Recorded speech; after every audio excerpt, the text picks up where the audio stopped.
Welcome to Mahavir coaching centre.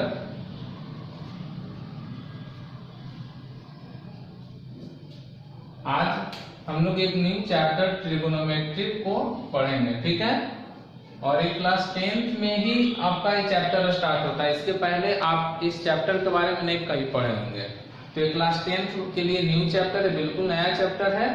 और ये आपका बोर्ड एग्जाम में 12 to 50 मार्क्स का क्वेश्चन यहाँ से आता है। तो ये इस दृष्टि से काफी इंपॉर्टेंट चैप्टर एक तरह से हो जाता है। और इसमें आपका एक से दो क्वेश्चन आता है जो लॉन्ग आंसर टाइप का आता है, 4 मार्क्स का। बाकी शॉर्ट और वेरी शॉर्ट आता है, ठीक है। तो आप इसको ध्यान से पढ़िए। जो अभी तक नहीं पढ़े हैं उनको भी डरने की जरूरत नहीं है, बिल्कुल बेसिक से पढ़ाया जाएगा। और जो पढ़ चुके हैं वो केवल साथ में आप चलिए। तो इसमें सबसे पहले थोड़ा सा बेसिक से स्टार्ट करेंगे, ठीक है। तो ट्राई का मतलब क्या होता है? 3। गोनो मीन्स क्या होता है? साइड्स। और मेट्री का मीन्स होता है मेजरमेंट। तो 3 साइड्स का मेजरमेंट हम लोग पढ़ते हैं। ट्रिगोनोमेट्रिक में क्या हम लोग पढ़ते हैं? 3 साइड्स का मेजरमेंट।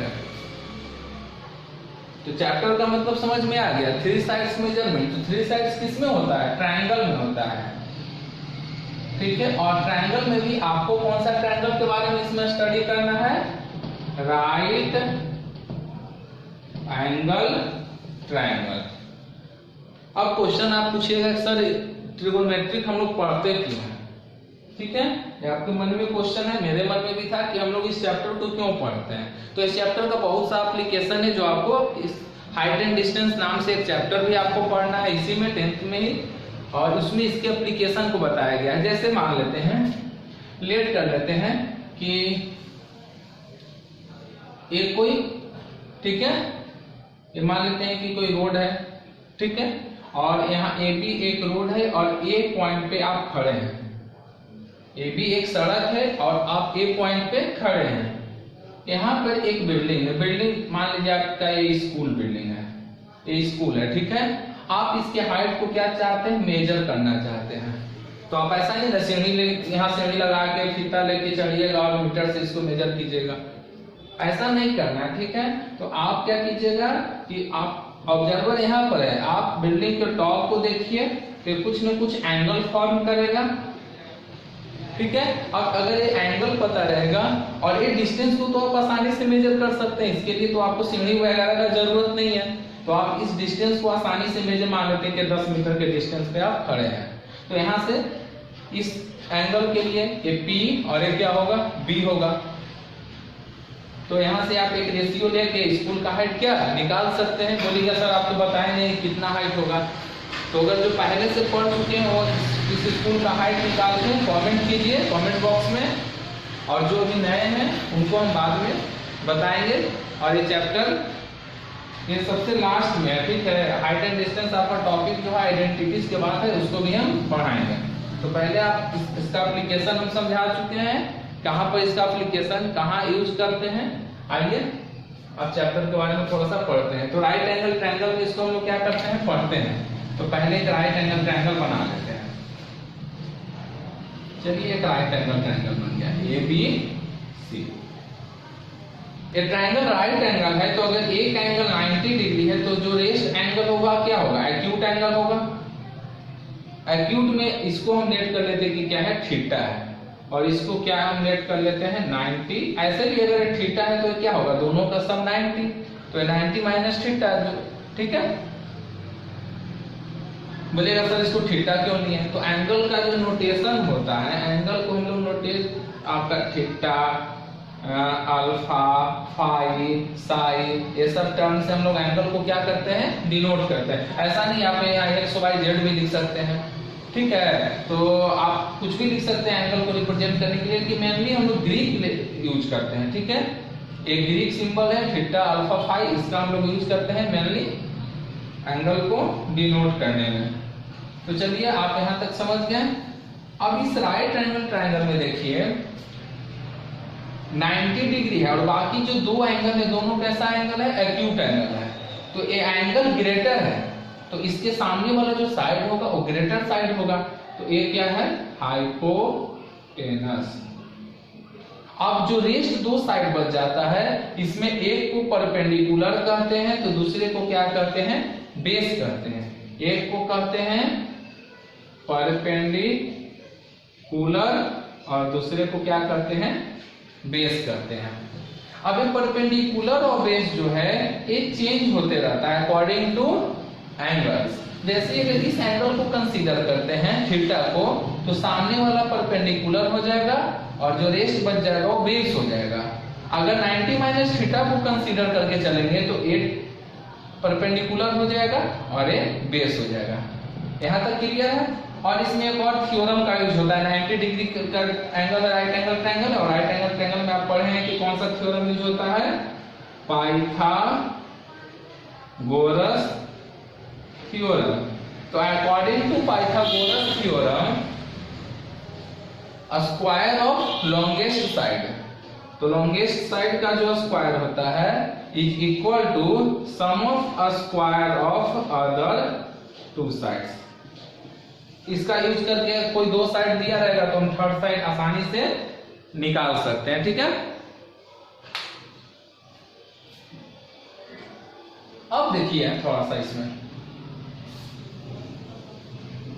इसमें हम लोग कोई दो साइड का रेशियो को एक सिंबल से डिनोट करेंगे, P/H। परपेंडिकुलर और हाइपोटेनस का जो रेशियो है इसको किस नाम से जाना गया, साइन थीटा। साइन थीटा ये क्या होता है, परपेंडिकुलर और हाइपोटेनस का रेशियो होता है।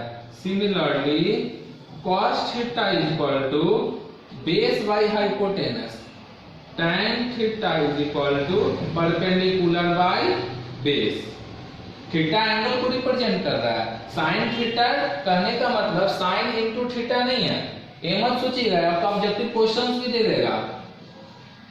साइन थीटा से दैट साइन इनटू थीटा, तो ये आपका क्या है, फॉल्स है, ठीक है।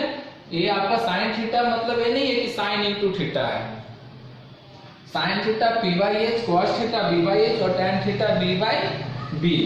साइन का रेसिप्रोकल क्या होता है, cosec थीटा, तो इसको रिवर्स कर दीजिए तो H/P हो जाएगा। cos का रेसिप्रोकल क्या होता है, sec थीटा, तो ये हो जाएगा H/B।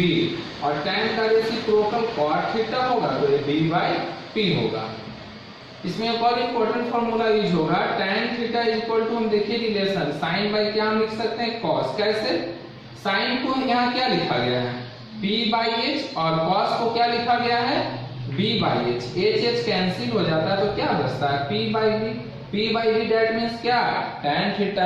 यानी हम tan थीटा को साइन और cos का रेशियो लिख सकते हैं। तो अभी बताए थे कि tan का रेसिप्रोकल क्या होता है, cot होता है। तो सिमिलरली हम लिख सकते हैं कि cot थीटा भी क्या होगा, cos theta by sin theta का रेशियो होगा।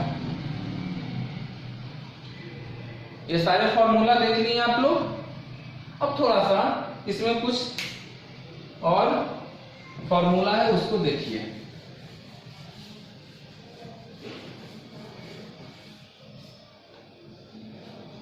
यहां से देखिएगा, साइन थीटा और कॉसेक थीटा दोनों एक दूसरे का क्या है, रेसिप्रोकल है। तो हम यहां से लिख सकते हैं कि sine theta into cosec theta is equal to क्या होगा, 1 होगा। यहाँ से साइन इज इक्वल टू अगर आपसे पूछता है तो 1/cosec लिखिएगा, और cosec इज इक्वल टू पूछता है तो 1/sin लिखिएगा। Similarly cos theta into sec theta equal to 1 and tan theta into cot theta is also equal to 1। यहाँ से 3 फॉर्मूला और निकल गया, ठीक है, समझ गए।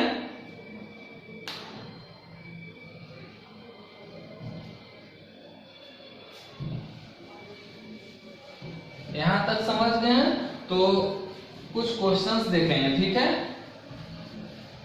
कुछ क्वेश्चन हम लोग करेंगे।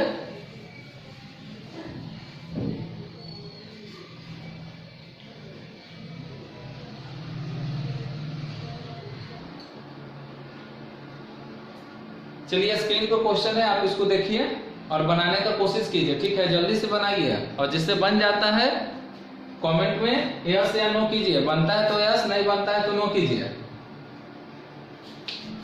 सभी लोग से बन गया? चलिए अच्छी बात है। देखिएगा हम बताते हैं, देखिए जिनसे नहीं बना है देखिए। If b cos theta is equal to a, और जो बना लिए वो भी देखिएगा। If b cos theta is equal to a, then prove that cosec theta plus cot theta is equal to a। आप बोलेगा सर अभी बेसिक पढ़ाए, बेसिक से आइडेंटिटी ले आए। ये आप तो बेसिक ही क्वेश्चन है, ठीक है? ये मत सोचिएगा कि आइडेंटिटी है तो थोड़ा सा टफ हो जाएगा, ये बेसिक पे ही बनेगा। देखिए इसका सॉल्यूशन देखिए, b cos theta is equal to क्या दिया हुआ है? a दिया हुआ है। यहां से हम क्या लिख सकते हैं? cos theta is equal to a by b लिख सकते हैं।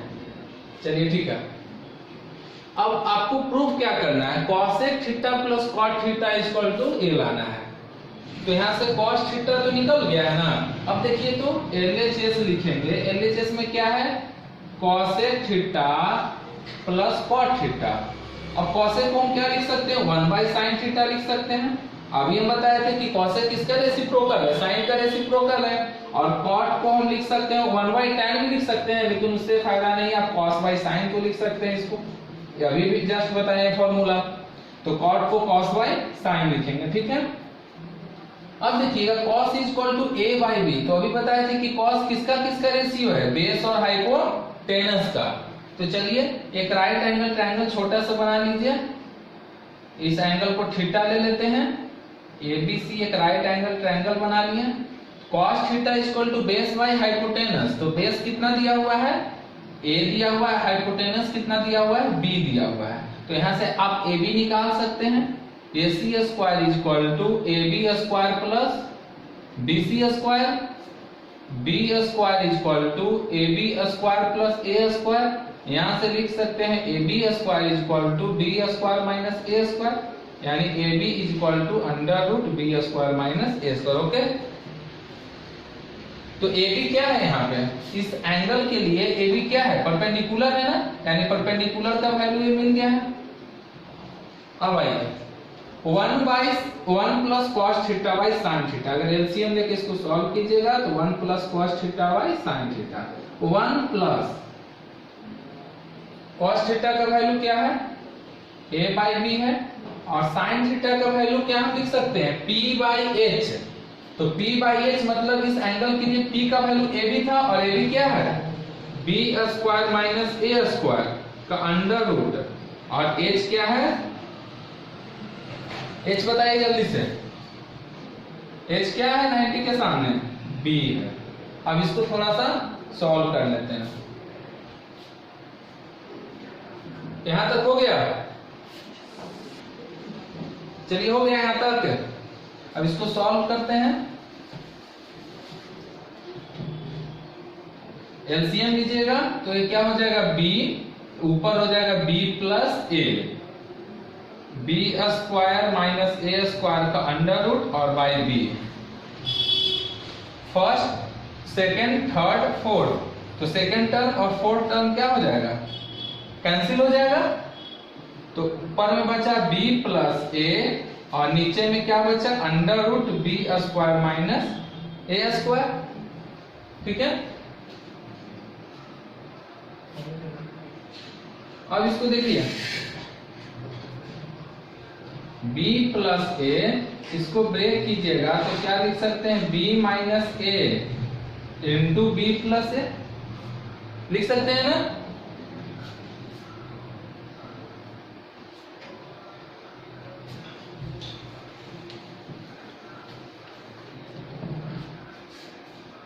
यहां देखिएगा b प्लस a को क्या लिख सकते हैं? Root b plus a into root b plus a लिख सकते हैं। जैसे अगर हम पूछें कि 2 को क्या लिख सकते हैं, अगर square root 2 into square root 2 लिखें तो क्या दिक्कत है? कोई दिक्कत नहीं है। उसी तरह से इसको भी तो इस तरह से लिख सकते हैं, और y इसको सेपरेट कर तो सकते हैं, रूट बी माइनस ए इंटू रूट बी प्लस ए, कैंसिल हो गया। तो ऊपर में बचा रूट बी प्लस ए और नीचे क्या बचा, रूट बी माइनस ए। इसको हम एक रूट में लिख सकते हैं, ये आपका RHS है। कैसे एक रूट में लिखें, जैसे अगर एक्सपोनेंट में आप पढ़े हैं रूट ए बाई बी, तो हम इसको एक साथ क्या लिख सकते हैं, ए बाई बी लिख सकते हैं। रूट ए इंटू रूट बी है, तो हम इसको एक साथ क्या लिख सकते हैं, ए बी लिख सकते हैं। सबको समझ में आ गया। चलिए नेक्स्ट क्वेश्चन की ओर चलेंगे। चलिए सेकंड क्वेश्चन देखिएगा, स्क्रीन पे आपका क्वेश्चन है, if in a triangle ABC right angle at B. ठीक है,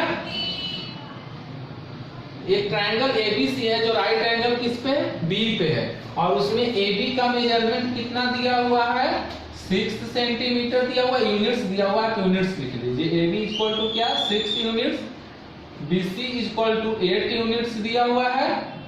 तो पहले एक ट्रायंगल बनाइए, राइट एंगल ट्रायंगल बना लीजिए, और triangle right angle at B, तो ABC, AB क्या दिया हुआ है 6 यूनिट, BC क्या दिया हुआ है 8 यूनिट्स। तो AC क्या होगा, जल्दी से बोलिए, पाइथागोरस ट्रिपलेट यूज कीजिए। 6 का स्क्वायर 36, 8 का स्क्वायर 64, 36 प्लस 64 100, 100 का स्क्वायर रूट 10, तो निकल गया AC। अब आइए, आपको किसका वैल्यू पूछ रहा है, sine A into cos C plus cos A into sine C। Question सभी को दिखाई दे रहा है। चलिए ठीक है, साइन A तो हम बताए थे कि एंगल को रिफर करता है, तो साइन A का मतलब A एंगल को देखेंगे, तो इस एंगल के लिए पहले साइन का फॉर्मूला क्या होता है, P बाई H होता है। तो इस एंगल के लिए P क्या हो जाएगा, 8 हो जाएगा, और H तो हमेशा क्या बताया थे कि 90 के सामने H हमेशा क्या रहता है, कांस्टेंट रहता है, तो 8/10। कॉस C, एंगल C पे आ जाएंगे, फॉर्मूला सेम रहेगा, बेस बाई हाइपोटेनस, तो इसके लिए P होगा तो बेस क्या हो जाएगा 8 और हाइपोटेनस तो 10 ही रहेगा। उसी तरह से cos A, फिर से एंगल A पे आएंगे, तो cos equal to B by H, base by hypotenuse, तो बेस क्या हो जाएगा इसके लिए 6 और हाइपोटेनस 10। sin C, तो sin equal to P by H, तो P 6 है और H कितना है 10 है, 64/100 प्लस 36/100 क्या हो जाएगा 100/100, क्या हो जाएगा 1 आ जाएगा। इसका आंसर क्या होगा 1 होगा। आ गया समझ में सभी को। चलिए ठीक है, ठीक है, आप लोग इस पे और ज्यादा क्वेश्चन बनाइए, प्रैक्टिस कीजिए, और बहुत सारा क्वेश्चन इस पे हम करवाएंगे। ठीक है, और इसमें अगर आपको कुछ लगता है कि और इस टाइप का सर क्वेश्चन करवाना है तो आप कमेंट कीजिए, साथ में चैनल को सब्सक्राइब कर दीजिएगा। चलिए ठीक है, थैंक यू।